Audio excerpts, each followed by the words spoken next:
ওকে শিক্ষার্থী বন্ধুরা, তোমরা কেমন আছো? ভালো আছো, আশা করছি সবাই ভালো আছেন। আপনারা যারা অনলাইনে দেখছেন, এই মুহূর্তে আজকে শুরু করছি আপনাদের বিজ্ঞান বইয়ের ৮ পৃষ্ঠা থেকে রিডিং।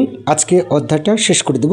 মনোযোগ সহকারে আশা করছি সবাই শুনবে এবং আমার প্রশ্নগুলোর উত্তর দেওয়ার চেষ্টা করবেন। এখানে লক্ষ্য করছো প্রাণীর জীবনচক্র। কার জীবনচক্র? প্রাণীর জীবনচক্র।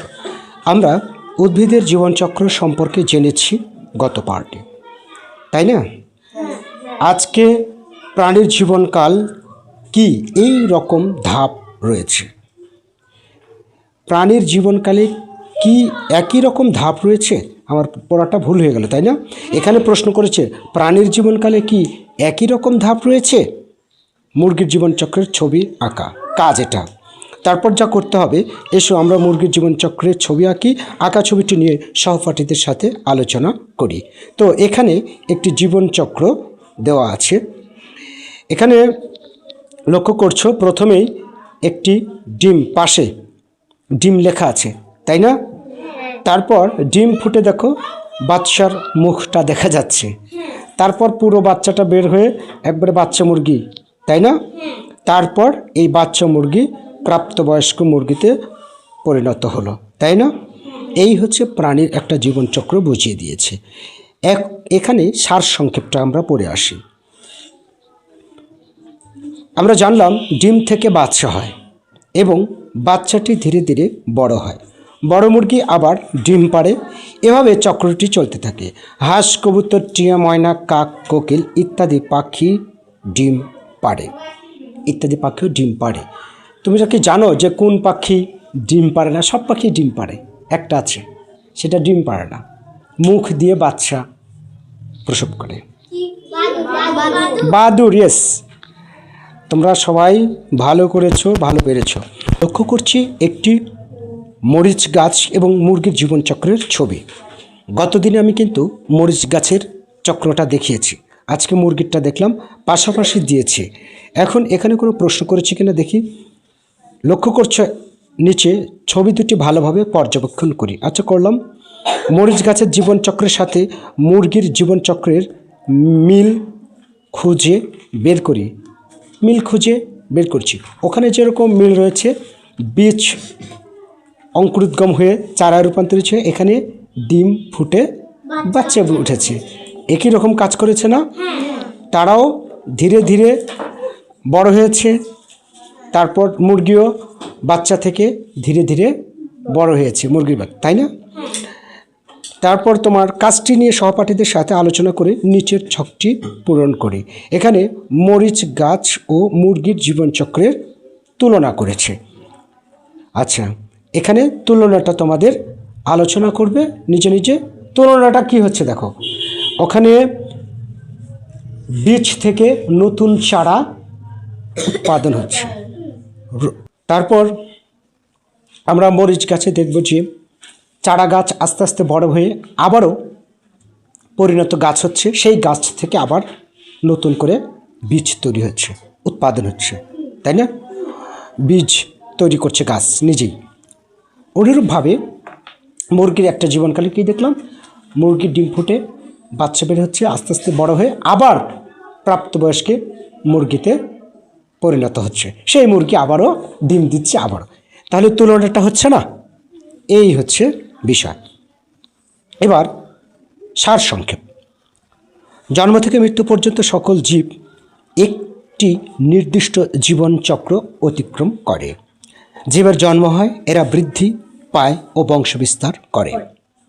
তা ওখানে আমরা দেখলাম মরিচ গাছও আস্তে আস্তে বড় হয়ে পরবর্তীতে আবার বংশবিস্তার করছে। মুরগি ডিম থেকে বাচ্চা হয়ে আবার সেই বাচ্চা বড় হয়ে পরিণত মুরগি হচ্ছে, মুরগিতে আবার ডিম পাড়ছে, সেখান থেকে বংশবিস্তার হচ্ছে। এইভাবে বংশবৃদ্ধি হচ্ছে। এক সময় এদের মৃত্যু হয়। উদ্ভিদ ও প্রাণীর জীবনচক্রের বিভিন্ন ধাপের মধ্যে মিল রয়েছে। যেমন এখানে কি, এই যে উদ্ভিদের বীজ এবং মুরগির ডিম, উদ্ভিদের বীজ এবং মুরগির ডিম আছে। এরপর ডিম অথবা বীজ যথাক্রমে মুরগি বা উদ্ভিদের জীবনচক্র শুরুর ধাপ। মিল দেখো কোথায়, এখানে উদ্ভিদের বীজ আর মুরগির হচ্ছে ডিম, এখান থেকে তাদের জীবনচক্র শুরু হয়। কথাটা কি বুঝতে পারলে?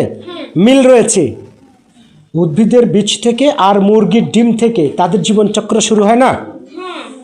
এই বিষয়টা বুঝতে পেরেছ কি? কিন্তু মানুষ, গরু, ছাগল, কুকুর, বিড়াল ডিম পারে না, তারা সরাসরি বাচ্চা জন্ম দেয়। এই বাচ্চা থেকেই তাদের জীবনচক্র শুরু হয়। মানুষেরা ডিম পারে না, সরাসরি বাচ্চা দেয়। আর তাদের বাচ্চা থেকে গরু,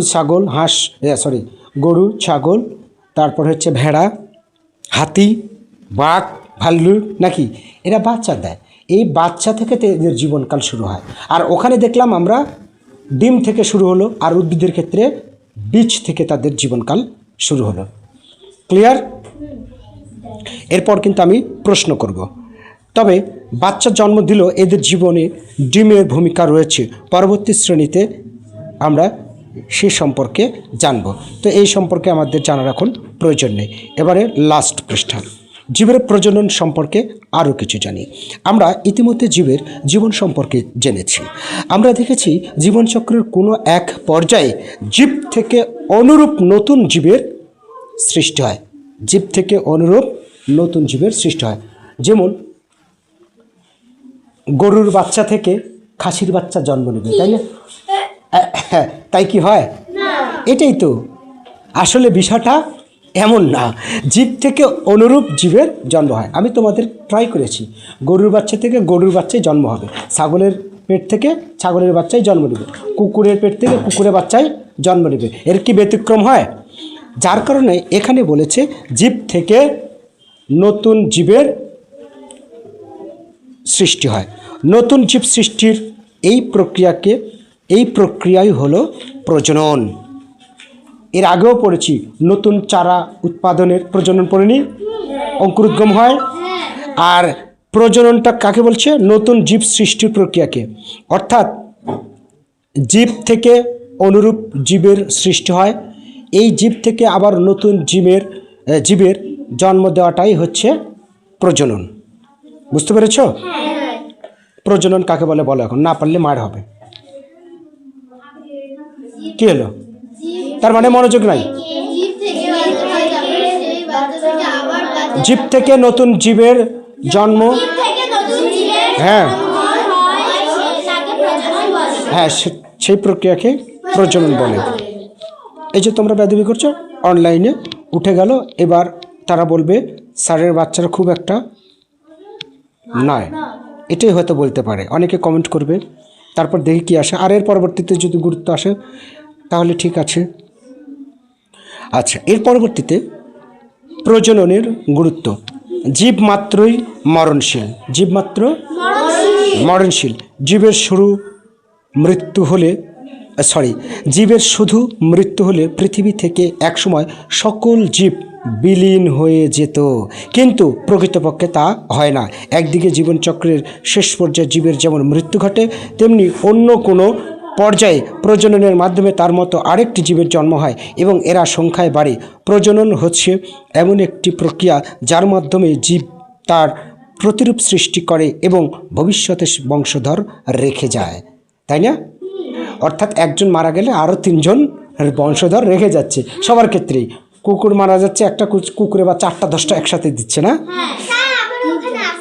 আচ্ছা, এভাবেই বছরের পর বছর জীব নিজের পরিবেশে টিকে আছে।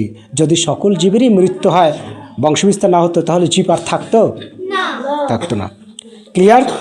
তাহলে শিক্ষার্থী বন্ধুরা, আজকে শেষ এই প্রথম অধ্যায়। এরপর রয়েছে অনুশীলনীগুলো আগামী দিনে সমাধান করব। সেই সাথে অনলাইনে যারা এতক্ষণ সাথে ছিল, তোমাদের জন্য একটি কাজ, আমার শিক্ষার্থীরা 5টি করে প্রশ্ন তৈরি করে, আর তোমরা কমেন্টের মাধ্যমে 5টি প্রশ্ন করে কমেন্ট করে জানিয়ে দেবে। আশা করছি তোমাদের চর্চাটাই তোমাদের সাফল্য বয়ে আনবে। মনে রাখবে, প্র্যাকটিস মেক্স পারফেক্ট।